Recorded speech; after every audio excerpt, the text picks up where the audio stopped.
Hello, welcome to Preston Heritage Open Day and to this virtual tour of UCLan campus.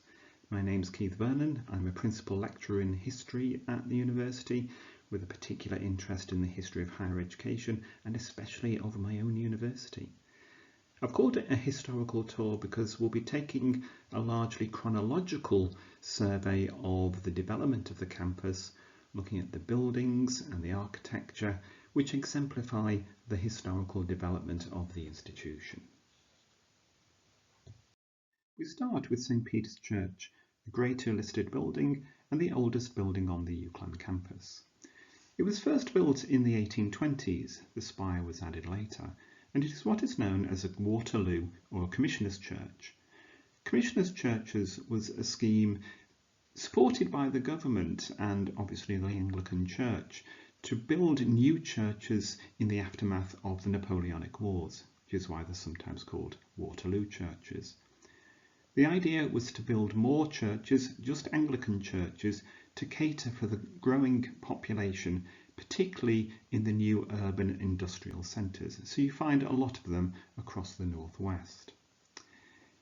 It served as a parish church until the 1970s, when it was deconsecrated and passed over to the then Preston Polytechnic for use as an arts centre.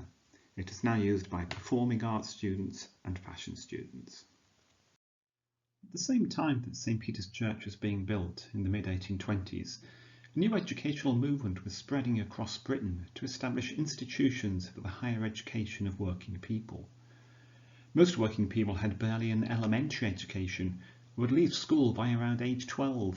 There were very few opportunities for any kind of further or higher education.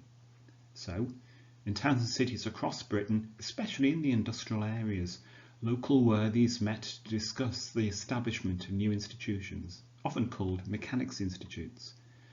In Preston, in the early autumn of 1828, a public meeting was held in the Corn Exchange to consider the matter. It was agreed to launch an educational endeavour to be called the Institution for the Diffusion of Knowledge.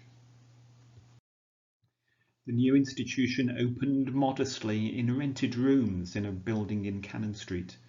The building itself no longer exists, although others in the street are of about the same age. There was a library and museum, there were public lectures and classes in subjects such as chemistry or English. There was no state funding, so members paid a subscription to use the library, attend the lectures.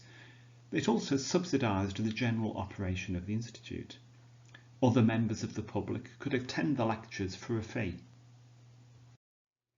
By the late 1840s, the institution was thriving and able to move into a grand new neoclassical building at the top of Avenham Colonnade. Student numbers grew and the curriculum became more diverse. The classes were more organised and began to attract government funding. Finance was still a problem, however, as costs tended to outrun income from subscriptions and grants. A crisis came in the late 1870s when Robert Harris left his munificent gift to the town to establish a free library, museum and gallery. When the free library opened, subscribers to the Institution for the Diffusion of Knowledge dropped away dramatically. The governors decided to approach the Harris trustees for funding for their institution, as in keeping with the aspirations of the legacy. The trustees agreed and offered a substantial sum, which helped to extend the Avenham building and to fit new laboratories. In a wise PR move, the institution changed its name to the Harris Institute. In the late 19th century, interest in technical education across Britain was growing. Economic competition was increasing, and there was a need for more highly educated people. The Harris trustees, with Preston Borough Council and central government support, helped to establish a new technical school at the top of Corporation Street. It was opened in time for Queen Victoria's Diamond Jubilee in 1897, and so known as the Jubilee Technical School. The first move towards the current site of the campus had been made. For the first half of the 20th century, the Harris Institute operated on a dual site, with the technical classes in the new building and the art classes held at Avenham. The technical school was expanded in the 1920s and 30s. After the Second World War, there was a national reorganisation and further expansion of technical and vocational education. The Harris Institute was designated an area college under this scheme and changed its name to the Harris College. Through the 1960s, a new campus was built to house the college next to the technical school. In typical 60s glass and concrete, modernist buildings were erected on the site of the old Lancaster Canal. Initially named rather anonymously Block A, Block B, etc., soon the policy was adopted of naming buildings after nearby streets, as here in Magdalen Building. Here is the entrance to the new Harris College at the intersection of where Foster Building met the old Harris Building. And here is a more recent view of the top of Foster Building looking across to Magdalen Building, taken from the new engineering building. As the new campus for the Harris College was being built during the 1960s, nationally another movement in technical education was underway, this time to establish the polytechnics.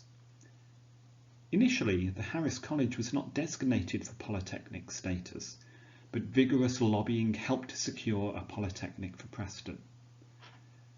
To house the new polytechnic, a whole new campus was extended further in the 1970s, this time across the Fylde Road around the old St. Peter's Church, which was passed over to the Polytechnic as an arts centre. Here is an aerial view looking over Adelphi Building and the library towards St. Peter's Church.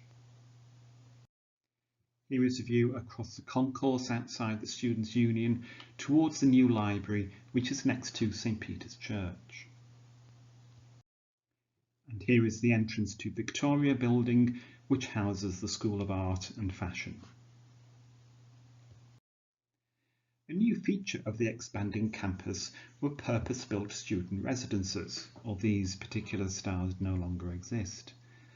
Previously, most of the students came overwhelmingly from Preston or the surrounding area. Through the 1960s and 70s, however, more students were travelling to Preston to study, and purpose-built accommodation was provided.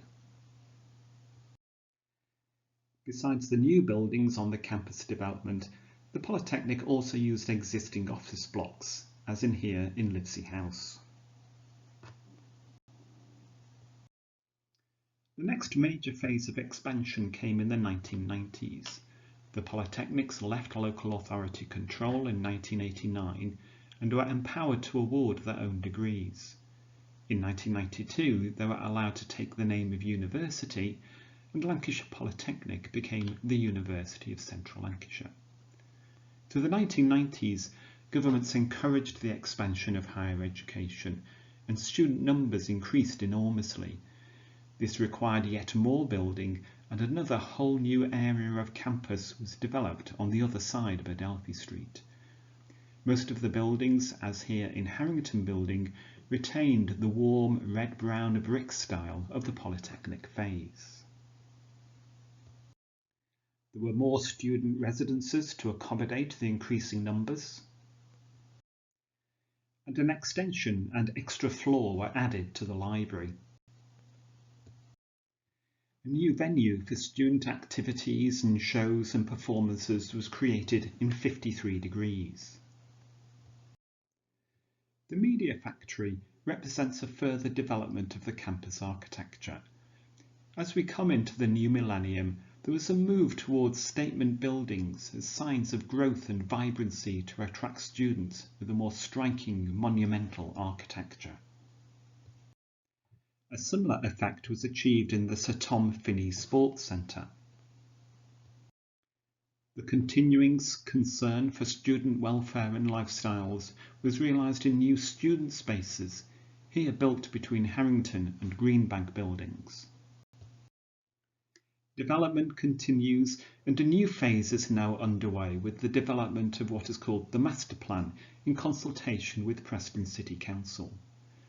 This is a truly massive undertaking, essentially to remodel the northern end of the town centre and to help to integrate the university with the town. The first major product of the master plan is the Engineering Innovation Centre. And even as I speak, the Student Centre is being erected, fronting onto a great open space linking university and city. I hope you have enjoyed this brief historical tour of some of the major buildings of UCLan campus. Most of the buildings still exist and you can walk around them and see for yourselves.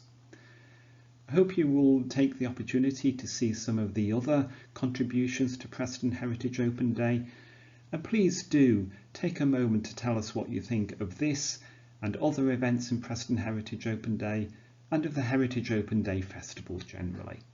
Thank you. Goodbye.